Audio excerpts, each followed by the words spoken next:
Mayo Clinic presents Emergency Medicine Grand Rounds.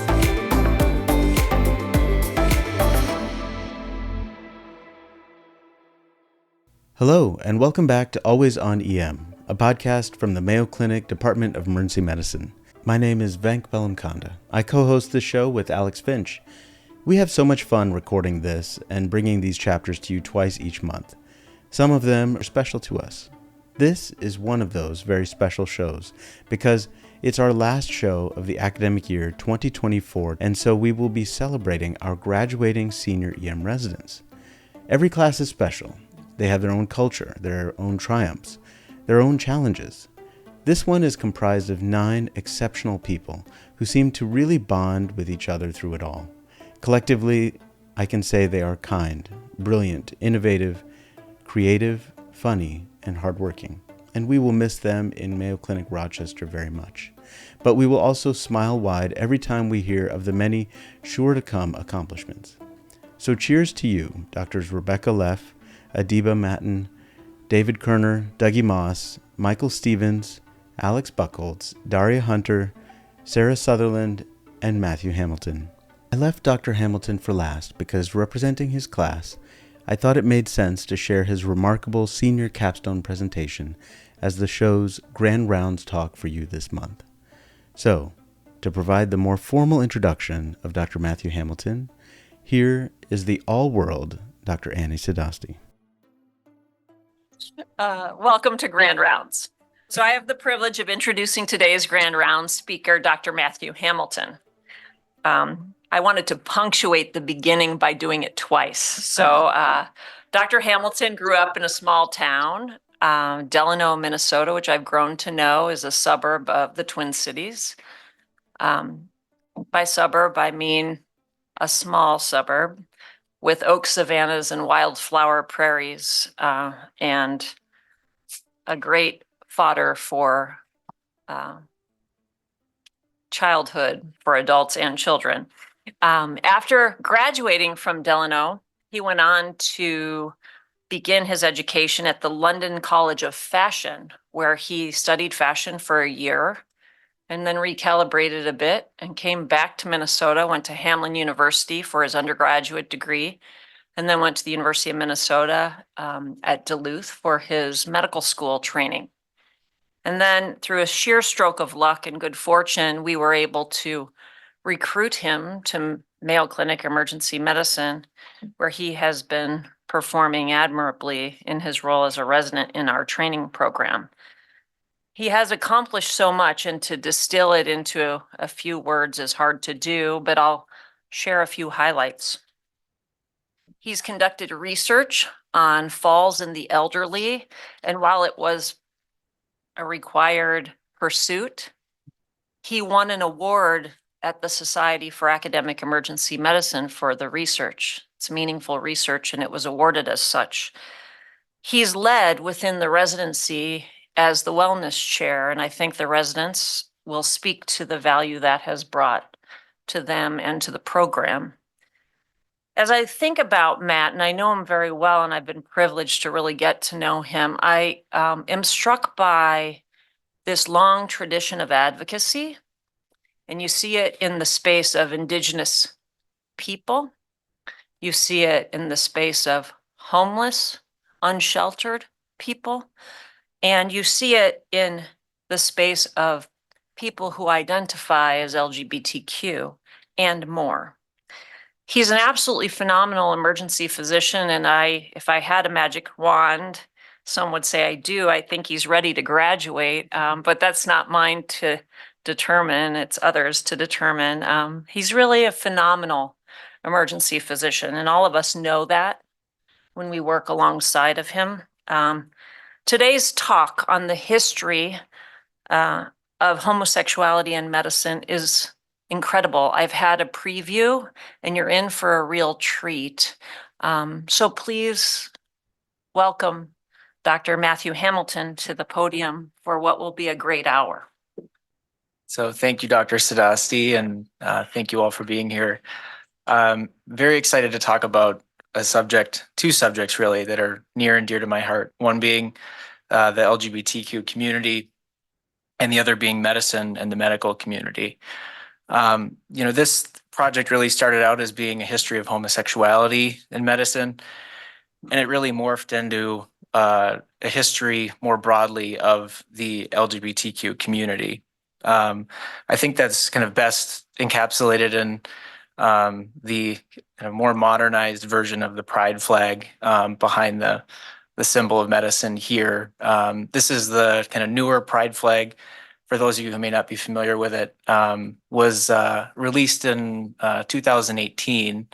And it essentially highlights the kind of intersectionality between gender, sexuality, with gender and transgendered people being kind of highlighted with the white, pink, and blue lines up top, and then the intersectionality of gender and sexuality with race, with the brown and black lines here, just highlighting the important impacts in LGBTQ history that Black, Indigenous, and people of color have made as well.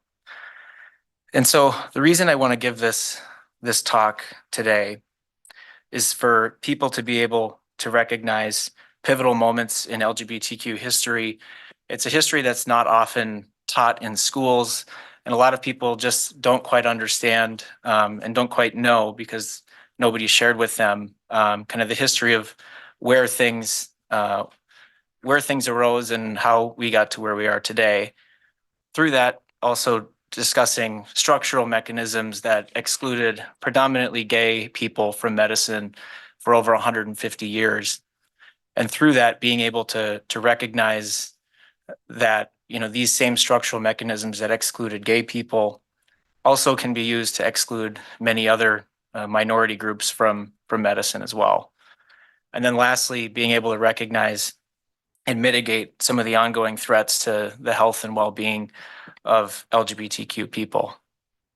So to start, we'll talk first about the history of homosexuality really throughout civilization, because really since the dawn of civilization, there's the earliest recorded writings about homosexuality from literally the dawn of civilization in Mesopotamia. 4,000 years ago, there are written laws that acknowledge same-sex male and female relationships in Mesopotamia. About 2,700 years ago, there's a well-documented same-sex couple that are not only recognized in their community, but also hold high standing in the Zhou dynasty in China. If you fast forward a bit to the 1800s in what is now Minnesota, up by Leech Lake, French fur traders meet a person named Oza Windib. He's a Ojibwe person who dresses in women's garb, but still maintains some male roles in society and has multiple long-term male partners throughout his life. And then lastly, in England, in 1834, we have an example of Anne Lister marrying another woman in the Holy Trinity Church in York, England. All of this to say that across different civilizations and really across time since the dawn of civilization, what we now consider and what we now know of as homosexuality or same-sex relationships have existed. Now, the origins of modern homosexuality start in 1868 with this gentleman, Carl Kurt Benny, who coins the term homosexual and heterosexual to give language to, same-sex relationships. In about 20 years later, in a text called the Psychopathia Sexualis, with the dawn of psychiatry, a German psychiatrist describes homosexuality in the first kind of written sense as being a mental illness, being a sexual psychopathy.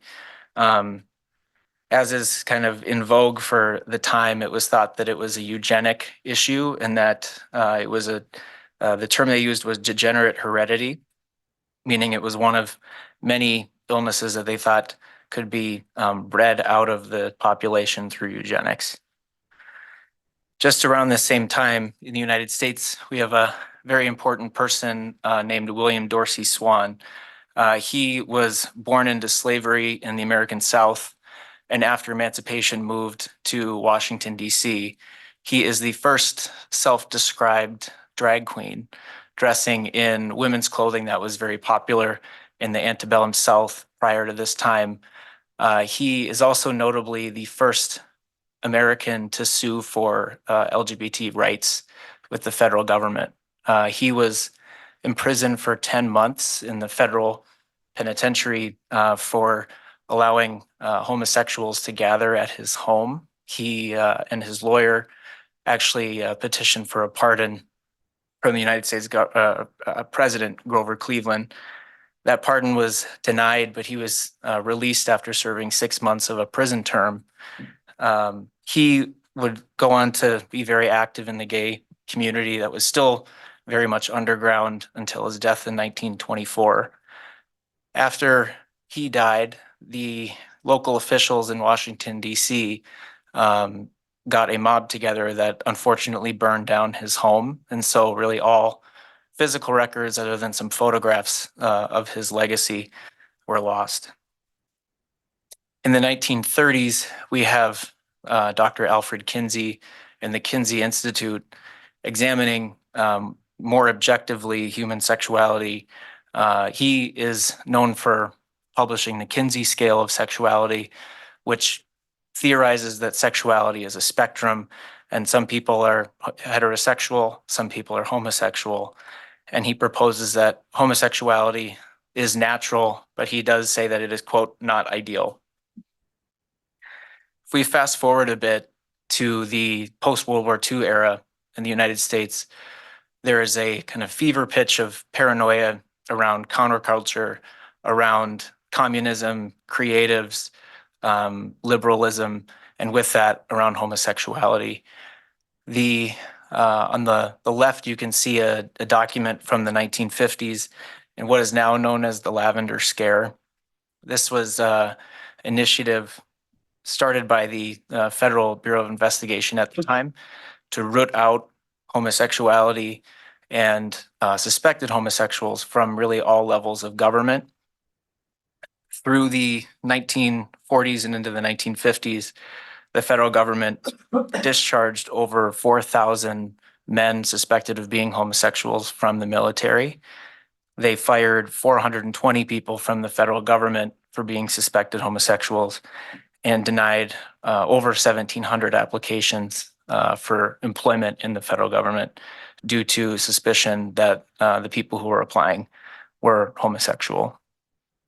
In addition to the federal government having tried to exclude and persecute homosexuals, this was also a very common trend in higher education around this time as well. This is in the below center clip from the University of Texas, Austin newspaper after the president of that institution was fired for not doing enough to expel homosexual students from the university.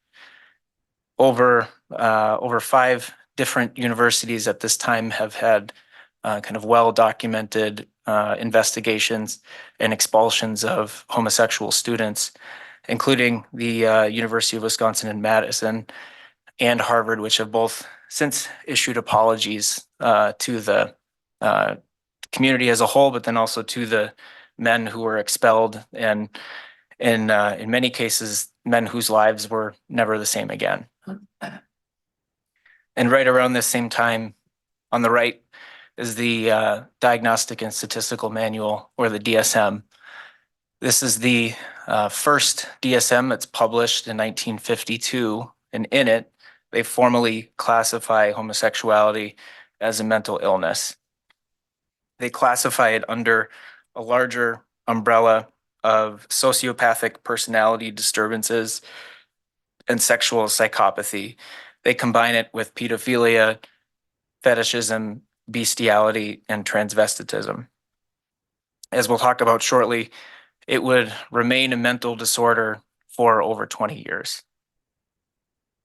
And during this time of intensifying post-World War II civil unrest, we have a real fever pitch of civil rights activism, of organization, of Black and brown people, of women, and minority populations as a whole organizing and fighting for recognition. In this same time, we have the first, albeit small, organizations organizing for same-sex couples and for gay, lesbian, and transgender people to no longer be seen as deviant or diseased, and for the community to have the same rights as heterosexual and cisgendered people.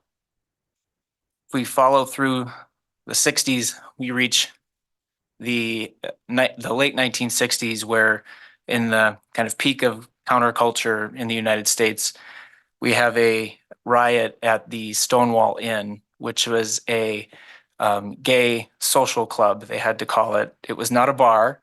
The New York would not give a liquor license to establishments where they were known hangouts for homosexuals, so they were not a bar.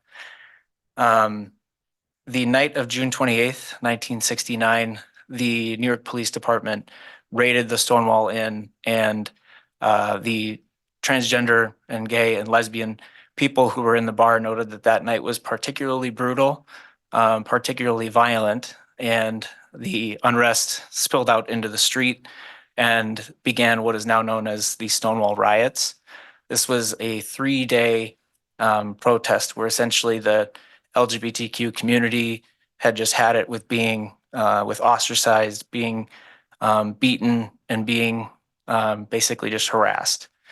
And so now every June we have the Gay Pride Parade in late June, and that is a kind of commemoration of the Stonewall riots and the start of fighting for recognition and respect in a broader America.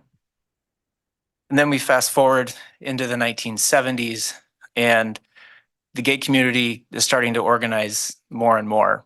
This is Harvey Milk. He was one of the earliest publicly elected officials in the United States. He was a city council member in San Francisco. He was elected in 1977. Sadly, in 1978, he was murdered along with the mayor of San Francisco by a fellow city council member who was noted to harbor a lot of resentment towards the homosexual community in San Francisco. But during all of this time, the gay community is organizing and becoming more cohesive and more welcoming and more resilient. Unfortunately, in the early 1980s, we have the first reported cases of what would ultimately become known as HIV and AIDS. In New York City and in Los Angeles and San Francisco, there are the first reported cases of Kaposi sarcoma, of CMV pneumonia, and pneumocystis pneumonia. This would, in the early 1980s, first be called GRID, or gay-related immunodeficiency disease. In the early 80s, there was thought that this was some kind of gay cancer, something associated inherently with being gay. Ultimately, it would not be termed human immunodeficiency virus for several years. And during this time, as more and more gay and transgender people test positive for HIV and are showing signs of AIDS, the gay community as a whole organizes, and there are many kind of public protests upset at the federal government for seeming indifference to human disease and human suffering. For example, the presidential administration at the time would not say the words HIV or AIDS for a full 5 years into the epidemic.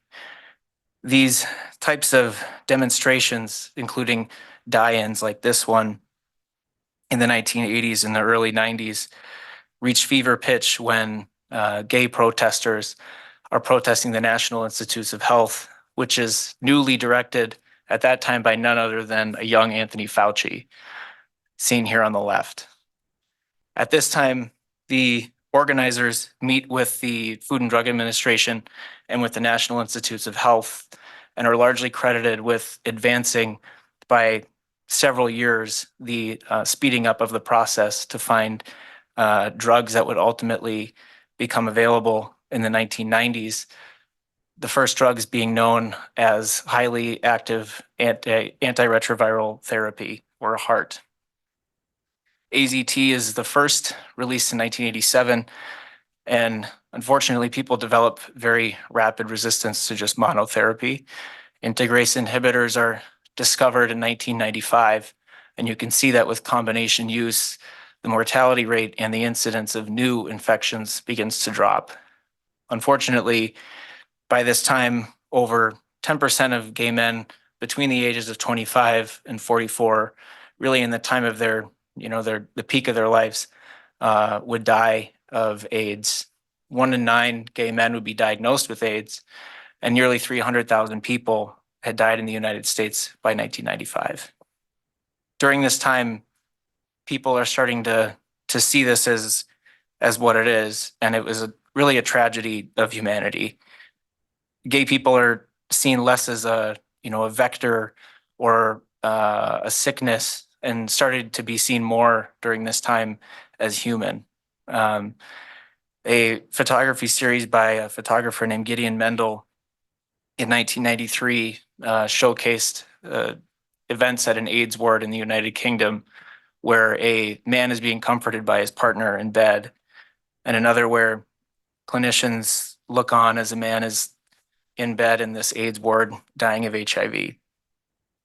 At this time, people are starting to soften to the idea of AIDS and HIV and the fear of gay people. For example, in the late 1980s, as much as 50% of primary care physicians said that they would not want to take care of a HIV or AIDS positive person if they had the choice. And in 1990, about 24% of physicians felt like it should be optional for clinicians to have to care for HIV and AIDS positive patients. Thankfully, much like in our own pandemic with COVID-19, there were thousands of brave and compassionate clinicians, researchers, pharmacists, and nurses who cared for these people. And over time, we can see in the United States softening attitudes on homosexuality through the AIDS pandemic, through fights for equality, through repealing Don't Ask, Don't Tell, through repealing gay marriage bans across the United States. Now, roughly 70 to 80% of Americans approve of homosexuality, but still important to note that about 25 to 30% of people still disapprove. Largely, since the mid-90s, a lot of credit has been given to popular culture for normalizing gay and lesbian people across mass media in the United States, starting in the 1990s with Ellen DeGeneres being the first celebrity to come out, and then a year later, Will and Grace going on the air, showing 2 gay people living normal, successful, happy, healthy lives. Things like this would be, in retrospect, looked at as a major turning point in popular culture for seeing gay people as just like everybody else. In 2015, we have Obergefell v. Hodges, the United States Supreme Court decision, which is a 5-4 decision ruling that gay marriage bans in the United States were unconstitutional and declaring same-sex marriage legal in all 50 states. Today, about 36 countries have formally recognized and legalized same-sex marriage. There are, unfortunately, countries that it still remains deadly to be homosexual. 2 countries have formally and active death penalties for homosexuality, those being Iran and Afghanistan. Other countries, predominantly in West Africa, Somalia, Saudi Arabia, it remains punishable by prison, and oftentimes there are extrajudicial or militia type executions of gay people. So though we have made significant amounts of progress, we still certainly have a lot of progress to go before we finish writing the history of LGBT people. So I want to pivot now to talking about how LGBTQ people found a place within the ranks of medicine. Really, this starts in the 1970s with a man wearing a Richard Nixon mask in the annual meeting of the American Psychiatric Association.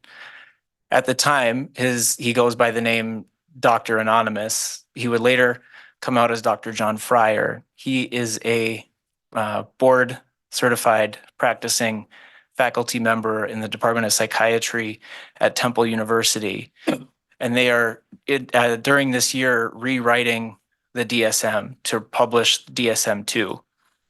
He says in this Richard Nixon mask during the discussion that he is a homosexual and he's also a psychiatrist. He advocates for removing homosexuality from the DSM, and he is successful in this. And when they publish the DSM-2, homosexuality is no longer listed as a mental illness. He's the first recorded practicing physician who came out as homosexual. He later goes on to say that leading up to this discussion, he had already been thrown out of residency, had already lost a job because he was gay, and he felt that his perspective needed to be from a gay psychiatrist to other psychiatrists for them to fully understand. And in the state of Minnesota, like many others, the main thing that kept gay people from practicing medicine, from practicing law and teaching were sodomy laws. You might remember from your filling out your Minnesota medical license, you have to answer a series of questions of yes, no. Do you have any chemical dependency issue, mental illness, etc., that prevents you from practicing medicine? Prior to 2001, there was a question that asked if you were engaged in devious sexual activity such as homosexuality, sodomy, and in that same sentence, which is still there today, but the sentence today asks about, are you a pedophile? Are you an exhibitionist? In that same sentence, homosexuality was right there next to them.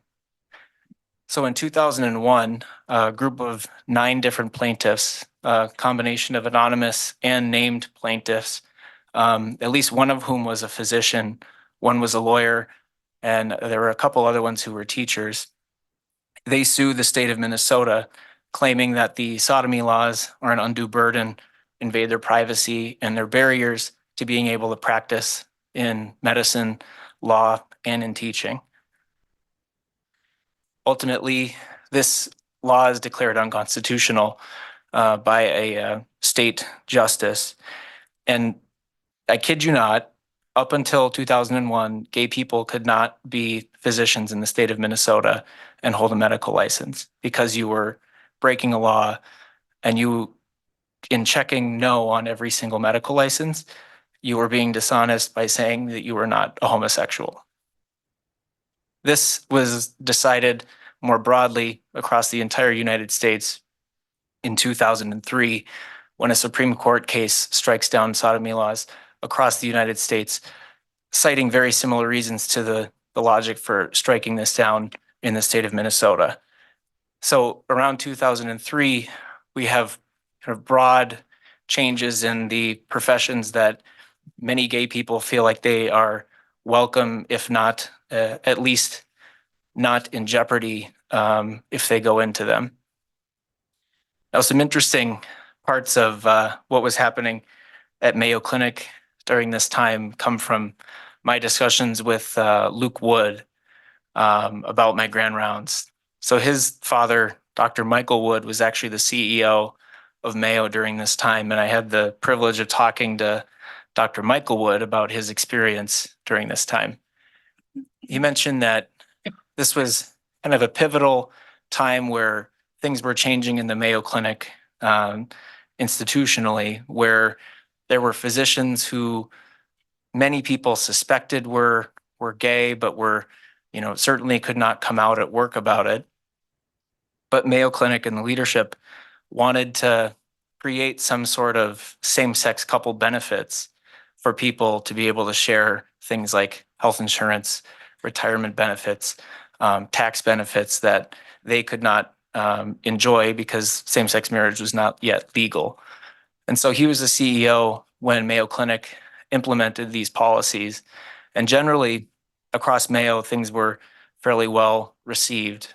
He did note, though, that in Rochester as a whole, things were kind of less welcome. There were quite a few protests raised in the press, and then he said on multiple occasions he would wake up to bags of dog poop or plates of dog poop on his front porch. Thankfully, really nothing more than that arose from the situation. And Mayo Clinic, really from the very early times of when it was legal to be gay and be a physician, was very supportive of gay physicians, much as they are now. Along this same timeline, physician attitudes on homosexuality have been improving. So the earliest research that we have on asking physicians what their thoughts are of if homosexual people should be admitted to medical school come from research in the early 80s, where at the time a group of physicians in San Diego sent a survey out to all of the practicing physicians in California, notably even at that time to still be on the more progressive end of states. And at that time, 31% in 1982 said that they would be opposed to well-qualified homosexual people being admitted to medical schools. They repeated this same survey in 1999, and that number dropped to 7%. They lasted this in 2017, and now it's just less than 1% who said that they would oppose homosexual people being admitted to medical schools. There are a number of different influential organizations of physicians who have also come out with recommendations on the LGBT community and medical education. The 2015 American College of Physicians report recommended that medical schools and residencies have dedicated LGBTQ curriculum, and they emphasize that we need more LGBTQ people in medicine. However, LGBTQ people still feel largely invisible in medical education, with only 20% of medical schools as of 2022 collecting sexual orientation data on applicants, and about 73% allowing for gender responses other than male or female. It's important to note that, this is a difficult thing where should people necessarily feel obligated to come out in a medical school application? I don't think so, but and it's kind of tricky when the person reading your application may not approve of being homosexual or being transgender and may very well look over your application in favor of the exact same application coming from a cisgender or heterosexual applicant. So I'm not entirely sure what the right move is as far as do we require or do we recommend that all schools collect that information? But it's also important to note that once in medicine, there's a lot of research that LGBT people don't feel welcome across all specialties.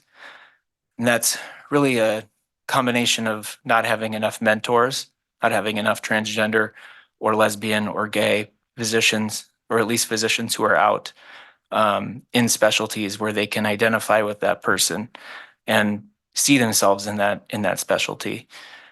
In 2022, there was research published that polled gender diverse and gay and lesbian medical students, and there was increased perception of surgical specialties as not being as welcome to the LGBTQ community as fields primarily in primary care where people felt like they were more welcome. As far as psychological safety in medicine, up to 2/3 of LGBTQ physicians report overhearing disparaging remarks at work about other LGBTQ people, and 1/3 have reported witnessing discrimination towards LGBTQ patients. And we know through multiple published works that LGBTQ physicians choose institutions and specialties that they feel safe in. Mayo Clinic's efforts on this are ongoing and include the Mayo Employee Resource Group for LGBT employees, and also the Outlist, where you will find me as as out on that list of people who have voluntarily disclosed their membership as being LGBT, so that people who are interested in potentially joining a department can find a familiar face in that and reach out, ask questions, or just feel like they have some sense of community. So now to talk about where we are at with healthcare and our LGBT patients. Unfortunately, there are still a great deal of health inequities in the LGBT community. And I hope that you all feel empowered through this next part to better care for LGBT patients. And if you overhear or are subject to hearing disparaging or discriminatory remarks about LGBT patients, remember these facts as to why your care matters. So today, LGBT youth are twice as likely to be homeless, largely because they're running away from families who may not be accepting or may be overtly hostile and kick them out for being gay or lesbian or transgender. Gay people are 4 times more likely to experience suicidal ideation and twice as likely to attempt suicide compared to their cisgender and heterosexual counterparts per age group. And unfortunately, in the United States, LGBT people account for 20% of all reported hate crimes, despite accounting for anywhere between 6 and 10% of the general population. And it's important to note too that when the person's gender identity or sexuality intersects with other minority statuses like being Black or Indigenous or a person of color, these things confound together to create just extremely disproportionate health outcomes. In 2023, the Center for Disease Control announced that their latest research was that 1 in 2 Black men who have sex with men will contract HIV in their lifetime. This is despite us having very effective means of preventing HIV transmission like pre-exposure prophylaxis. It's also important to note that transgender patients, 1 in 4 of them report avoiding or delaying care for fear of discrimination in the healthcare setting. This remains true even in emergency medicine.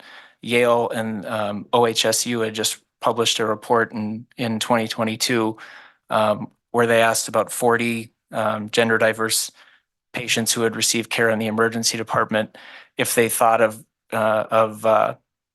not going in or delaying care. And about 50% of those 40 people in the study reported delaying care for fear of discrimination in the emergency department. And lastly, on the whole, LGBT people are 2 to 4 times more likely to have a chronic disease. Below the age of 44, they have twice the chronic disease burden.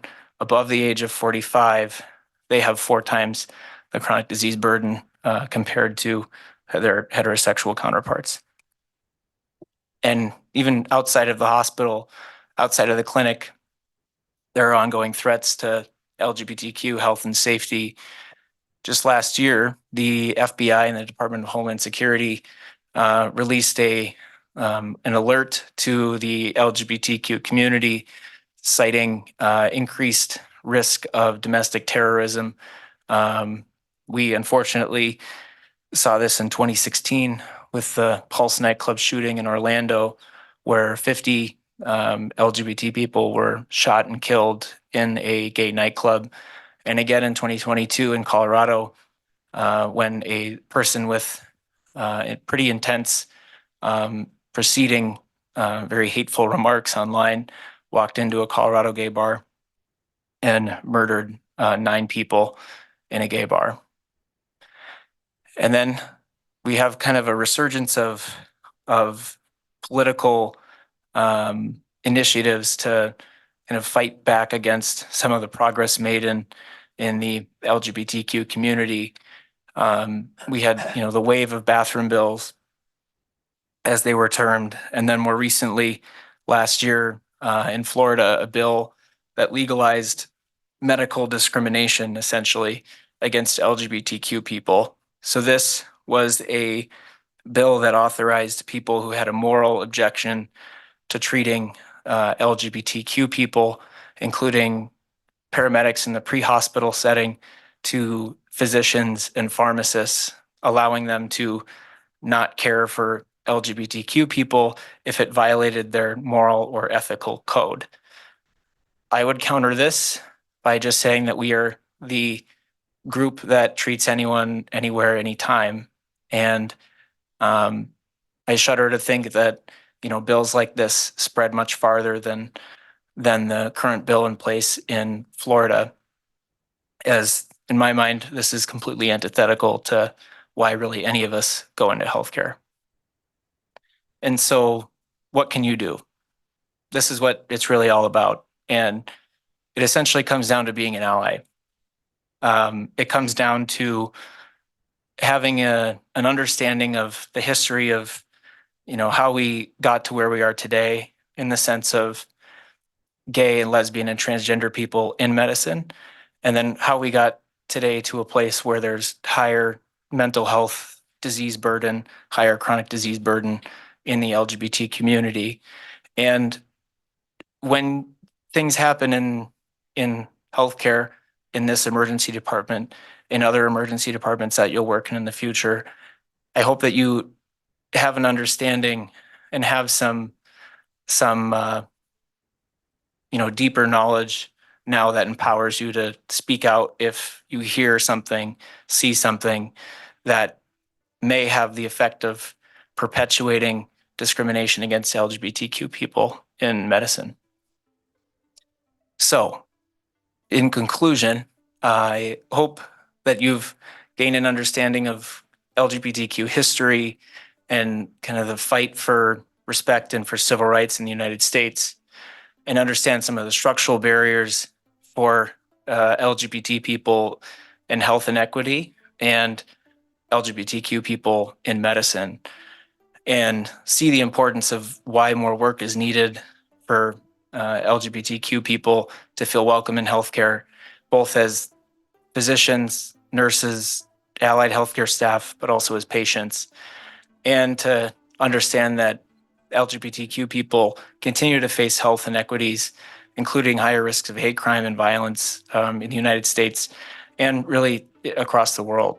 So, this talk is one that I was inspired to do by really having just a couple of very important gay mentors in medicine. I've had the privilege of having a couple. I wish it was many more, but I'm where I am today and comfortable where I am today, thanks to that and thanks to, this department. So I hope you all feel like you've, gained some perspective, and hope you feel more empowered to take good care of my community. Thank you. Thank you so much, Dr. Hamilton, for your efforts in giving this presentation and really for letting us be a part of your training journey. It's been a wonderful experience for me, and I believe all of us teachers in Rochester would feel the same way. So that's a wrap on this academic year, and Alex and I are thrilled to get ready to start the next one. We are excited to welcome this new class of residents coming in, and we will introduce them to you very soon. To all of you tuning in, as always, we thank you for listening to our show. Join us July 1st for some more sensational emergency medicine content, and until then, be safe.